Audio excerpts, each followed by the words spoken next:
pessoa vai pensar, não preciso do fulano, porque o fulano ali não quer fazer o trabalho dele, tá jogando lá pra inteligência artificial fazer.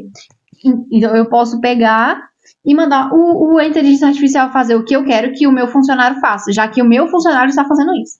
Pensa só, você vai ser substituído por uma máquina, querido? Você vai dar o gostinho para as máquinas te substituírem? Oi, pessoal, muito bom dia, boa tarde, boa noite, porque eu não sei que horas você está vendo esse vídeo.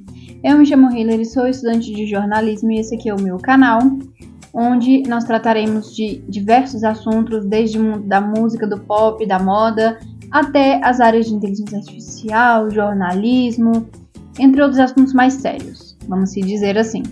E hoje o nosso tema é um pouco mais complicado, que vocês já viram aí no título, do que o da semana passada, que foi mais descontração, falei sobre música, sobre o meu cantor favorito, enfim. Nesse episódio vai ser um pouquinho mais tenso. E eu convido vocês a vestirem rosa, porque na quarta nós usamos rosa. E hoje nós vamos falar sobre as queridas inteligências artificiais, como vocês viram aí no nosso tema principal. Mas antes, eu quero muito falar sobre as vantagens, as desvantagens, os benefícios que nós, jornalistas, tivemos com a chegada das IAs. Mas eu queria que vocês respondessem uma pergunta que eu tenho visto, às vezes, sendo muito discutida nas redes sociais, só que as pessoas dão muitas respostas vagas. E eu tenho certeza que vocês podem me responder bem bonito. Será que a inteligência artificial um dia vai substituir os seres humanos? Gente, essa pergunta, eu queria muito a opinião das pessoas que me seguem, porque eu tenho certeza que vocês têm uma opinião sobre isso. Eu vou ler pra vocês uma coisa que eu anotei, porque, gente, tem tanta coisa sobre inteligência artificial, porque não é só dentro do jornalismo que as IAs estão. Tem em todo canto tem inteligência artificial. Só que a gente vai falar sobre elas dentro do jornalismo, já que, eu sou dessa área. Então, os recentes avanços que eu encontrei sobre a inteligência artificial é a automação de notícias, que são ferramentas da inteligência artificial, que é como se elas criassem as notícias ali e tal, sem a esqueci como é que é a palavra. Sem a interferência, sei lá como é que fala, de um ser humano. Precisa de um ser humano, vamos dizer assim. Que com os modelos de linguagem LLMS, não sei o que significa. Elas permitem a criação automática de textos jornalísticos cobrindo temas como esporte e finanças. Isso reduz custos operacionais e aumenta a eficiência na cobertura de eventos de rotina. Porque, por exemplo, tem dados que às vezes são repetitivos ou tem dados que são complicados de ficar achando na internet. Você jogando em determinada inteligência artificial, você encontra as respostas disso muito mais fácil. Outra coisa que eu encontrei muito legal é a verificação de fatos. Uma determinada IA que faz a verificação de fatos. Inclusive o site da UOL, ele tem o Lupa, Eu tava olhando aqui, gente, é muito legal. Eu não sei como funciona para eles fazerem isso. Eu vou aqui dar uma passada de pano aqui rápida, só para vocês entenderem algumas coisas que tem na inteligência artificial que podem ser positivas e as que podem ser negativas. Esse Lupa, ele faz alguns trabalhos verificando se aquilo que está sendo postado, por exemplo, é verdade ou é mentira. Até porque a gente sabe que na internet tá aí um problema da inteligência artificial, é a criação de fake news. Com a inteligência artificial e até mesmo sem, é possível criar muita fake news. Então, tendo inteligência artificial que combate, ajuda. É como se a inteligência artificial tivesse o seu pró e o seu contra, como se fossem dois robôs que brigam, porque tem um que cria as fake news, sempre tem pessoas criando através de inteligência artificial fake news, e tem quem defenda, quem procure saber se aquilo que aquele robô criou, por exemplo, é verdade ou não. Outra ferramenta muito útil dentro do jornalismo, eu acho que até mesmo blogueiros, páginas que não tem tempo de ficar respondendo direct, por exemplo, são os chatbots interativos, que os veículos jornalísticos utilizam esses chatbots para meio que responder e interagir com os usuários que conversam ali com eles, de forma parecendo que é um ser humano mesmo, né? Respondendo perguntas, fornecendo informações complementares, de notícias, por exemplo, tudo isso em tempo real, como se realmente fosse uma pessoa respondendo. Isso porque esses chatbots, eles são automatizados para responderem as coisas a ver com aquele conteúdo que foi postado, ou, por exemplo, quando a gente manda mensagem pro Instagram e tem uma mensagem automática, é tipo isso. Agora, eu vou contar pra vocês de uma coisa que eu não sei se todos vocês já estão sabendo. Só que a gente sabe que tem geração de conteúdo visual hoje. Imagens, vídeos, enfim. Por exemplo, dá pra criar imagens que complemente uma reportagem para, vamos dizer assim, acontecer um fato e nós não temos imagens sobre isso. Podemos pedir à inteligência artificial para criar, de acordo assim, olha, aconteceu isso, acidente tal, no local tal, a tal hora da tarde, tanana. E aí a inteligência artificial gera uma imagem para que a pessoa tenha uma noção de como que aquilo aconteceu. Mas aí tem a preocupação com a transparência e o impacto que aquilo ali vai ter para os leitores, né? De tipo, saber quando que estão usando fotos verdadeiras e quando que não estarão usando fotos verdadeiras, né? Porque nem todo mundo tem a sensibilidade de colocar um aviso de que aquela imagem é de inteligência artificial. E aí a gente tem uma outra questão que entra o ponto negativo, que é que, por exemplo, eu vi isso em um filme, uma série chamada SWAT, em que um policial teve a sua voz e a sua imagem usada indevidamente. Nisso, eles pegaram a inteligência artificial, colocaram uma pessoa lá para falar e tudo mais, o que tinha que ser falado lá no vídeo. Mas aí, em cima da pessoa, colocaram a voz e a imagem de outra pessoa. Isso tudo com... Eu não sei se exatamente foi com a inteligência artificial que eles fizeram, mas eu sei que a inteligência artificial chega nesse nível. Então, tá aí uma das preocupações que nós podemos ter. Hoje, a gente tem muitas fake news. Muitas fake news. Tem muita coisa que hoje é difícil você saber se é verdade ou não.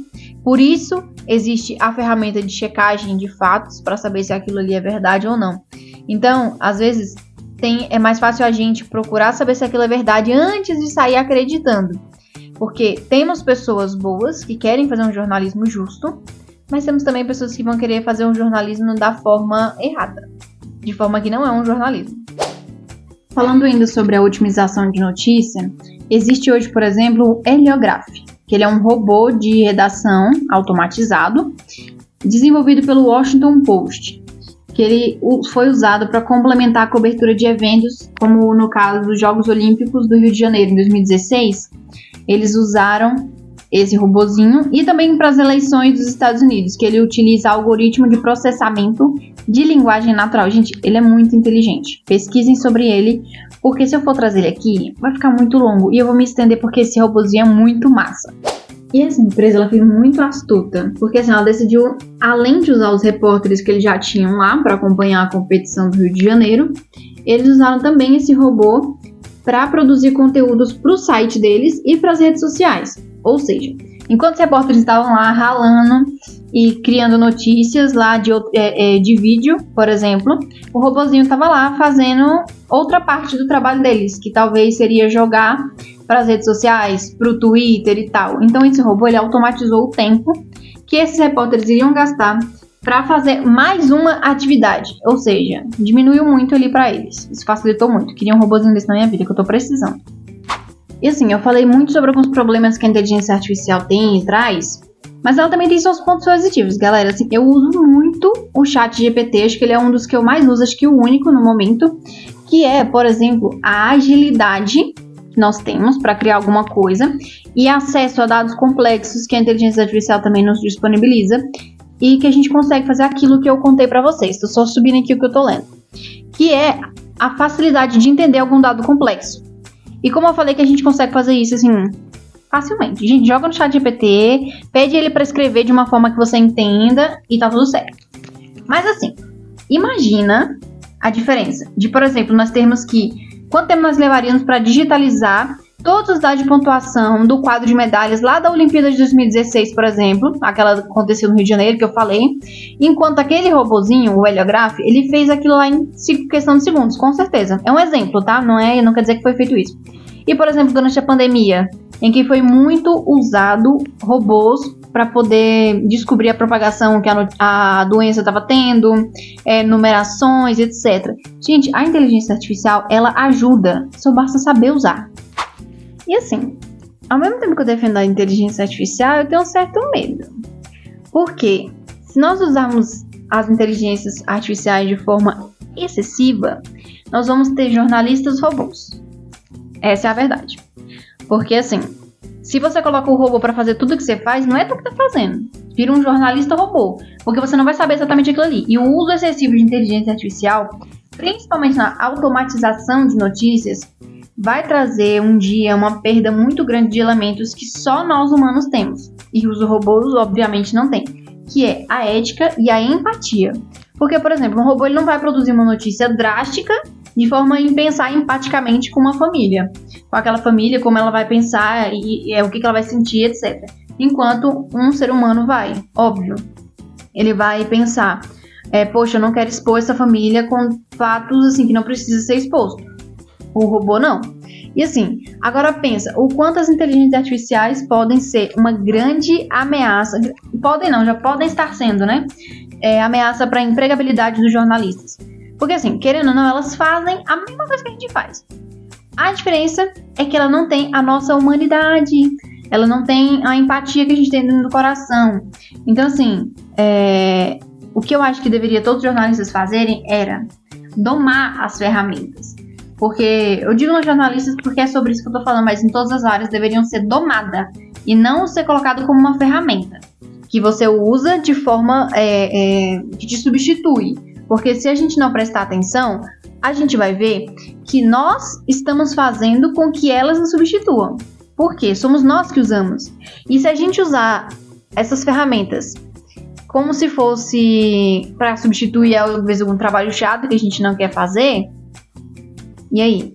Aí a pessoa vai pensar, não preciso do fulano, porque o fulano ali não quer fazer o trabalho dele, tá jogando lá pra inteligência artificial fazer. Então eu posso pegar e mandar a inteligência artificial fazer o que eu quero que o meu funcionário faça, já que o meu funcionário está fazendo isso. Pensa só, você vai ser substituído por uma máquina, querido? Você vai dar o gostinho para as máquinas te substituírem? Não é possível. E assim, a capacidade que o jornalista humano tem de aplicar a sua ética, a sua empatia para redigir uma notícia, ela vai muito contra a abordagem que o robôzinho tem, gente. Porque assim, os robôs eles são baseados em fatos e dados. Ponto. Ele é baseado nisso. Ele vai basear, poxa, gente, aquela família dela tá sofrendo tanto. Eu não vou falar que o filho deles morreu assim, assim, assado. Ele não vai pensar assim não, gente. É óbvio que não. Então isso levanta questões muito importantes que nós como jornalistas devemos pensar, que é a questão da confiança que as pessoas vão ter na gente. Porque se a gente começa a postar coisas robotizadas, eles vão pensar, poxa, do que adianta eu estar querendo procurar a notícia no portal do fulano, se o fulano está fazendo a inteligência artificial, está fazendo o trabalho para ele? E aí? Eles procuram a gente, como jornalista, para saber o que está acontecendo no Brasil e no mundo. E se a gente coloca máquinas para falar por nós, como que eles vão confiar em máquinas? Porque essas máquinas estão fazendo. Como é que eles vão confiar em máquinas que muitas vezes mentem? Muitas vezes mentem. As máquinas erram. O ser humano também. Mas a gente tem uma questão chamada o estudo que a gente tem. A máquina não tem estudo. A gente tem. E olha só, anotei um exemplo aqui que pode ser feito daqui para frente dentro do jornalismo, que é algo que a gente deveria fazer e que eu acho que tem muita gente que já faz, né? Inclusive o BBC e a CNN, que eu vou citar aqui para vocês. Eu acho que daqui para frente a melhor forma de utilizar a inteligência artificial é como auxílio. Gente, eu vou falar isso toda hora, eu sei que eu tô repetindo isso, mas é porque é algo muito óbvio. Ela tem que ser usada como um auxílio e não como um substituto nosso. Por exemplo, a gente pode usar ela como uma personalização para personalizar algo e para também ajudar no alcance ampliado de alguma coisa, de uma notícia, de uma reportagem, etc. Como uma forma de recomendação personalizada, onde as plataformas de notícia usam a inteligência artificial para analisar o comportamento dos usuários e sugerir conteúdos parecidos com seus interesses. A mesma coisa que Instagram, TikTok fazem. Se você começa a pesquisar muito sobre maquiagem no Instagram e no TikTok, começa a rolar seu feed, só vai aparecer isso. Porque a inteligência artificial dentro daquele programa ali, do aplicativo, entende que você quer saber mais sobre maquiagem e saber mais sobre... O que foi o negócio que eu citei? Enfim, você vai querer saber mais sobre esses assuntos. E a gente tem uma facilitação também chamada chatbot, que foi o que eu falei que os veículos usam, né? A CNN e a BBC. Elas usam para interagir com o público sem uma intervenção humana. É literalmente uma máquina respondendo perguntas, etc. E ela direciona os vetores aos seus conteúdos sem que o ser humano precise responder. Isso não tira a autonomia humana e facilita o processo para o telespectador. Por quê? Tudo aquilo que a gente está fazendo está lá no portal, e aí entra alguém em contato, o chatbot redireciona a pessoa para a resposta que ela quer, entendeu? O chatbot dá a resposta de acordo com o que já está lá no site da CNN, por exemplo. E além disso também pode ser feito o uso de ferramentas para rastrear a fonte de informação e reforçar a transparência das notícias. Tem a lupa também, lupa alguma coisa no Instagram, eu vou deixar aqui o @ caso eu encontre. E tem o lupa do UOL, que eu falei pra vocês, né? Lá são formas de vocês encontrarem, caso eles tenham postado, sobre alguma notícia, se aquilo ali é verdade, se aquilo ali é mentira. A pergunta que não quer calar: você confia em notícias feitas por inteligência artificial?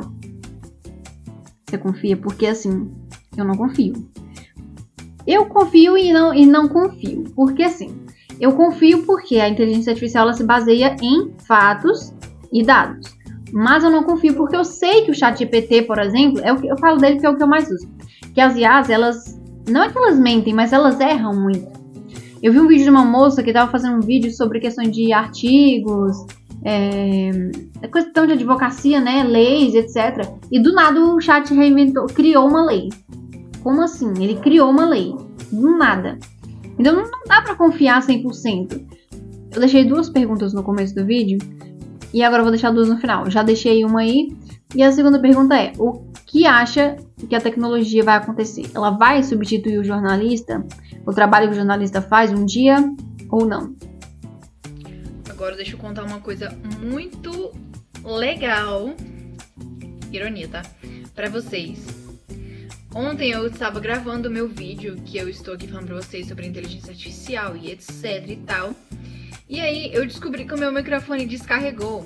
Então os 2 últimos vídeos que eu fiz pra finalizar o vídeo e tudo mais, que tinha ficado legal, tá sem som. Ai, que delícia.